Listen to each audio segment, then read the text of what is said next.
God. কথায় বলে শেষ ভালো যার সব ভালো তার। বছরের শেষ আন্তর্জাতিক সিরিজটি ঠিক সেভাবেই শেষ করল বাংলাদেশ ক্রিকেট দল। ওয়ানডে সিরিজের ব্যর্থতা পেছনে ফেলে টি-20 সিরিজে দুর্দান্ত পারফরমেন্স দেখালো টাইগাররা। সাবেক বিশ্ব চ্যাম্পিয়ন ওয়েস্ট ইন্ডিজকে ৩ ম্যাচের সিরিজে ৩-০ ব্যবধানে হোয়াইট ওয়াশ করে ইতিহাস গড়ল বাংলাদেশ। ক্যারিবীয়দের মাটিতে এই প্রথম তাদের হোয়াইট ওয়াশ করল লাল সবুজের দল।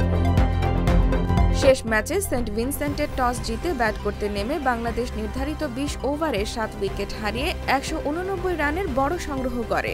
দলের হয়ে সর্বোচ্চ অপরাজিত ৭২ রান করেন জাকের আলী। তার ৪১ বলের ইনিংসে ছিল ৬টি বিশাল ছক্কা ও ৩টি চার। শেষ ওভারে আলজারি জোসেফকে ৩ ছক্কা ও ১ চার মেরে ২৫ রান তুলে দলের সংগ্রহ আরও শক্তিশালী করেন তিনি। ওপেনার পারভেজ হোসেন ইমন ২১ বলে ৩৯ রানের ঝোড়ো ইনিংস খেলে দারুণ শুরু এনে দেন। মেহেদী হাসান মিরাজের ২৩ বলে ২৯ রান এবং তানজিম সাকিবের ১২ বলে ১৭ রানের ক্যামিও ইনিংস বাংলাদেশের স্কোর বড় করতে ভূমিকা রাখে।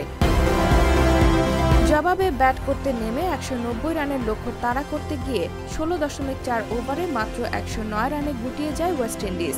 বাংলাদেশি বোলারদের আগুন ছড়া বোলিংয়ের শুরুতেই ৪৭ রানে ৫ উইকেট হারায় স্বাগতিকরা। এরপর আর ম্যাচে ফিরে আসতে পারেনি তারা। ব্যাটিং, বোলিং, ফিল্ডিং সব বিভাগেই পিছিয়ে ছিল ক্যারিবীয়রা। টাইগারদের সামনে তাদের আত্মসমর্পণ করতে হয় বিশাল ব্যবধানে। এই জয়ের মাধ্যমে বছরের শেষ আন্তর্জাতিক সিরিজটি স্মরণীয় করে রাখল বাংলাদেশ ক্রিকেট দল।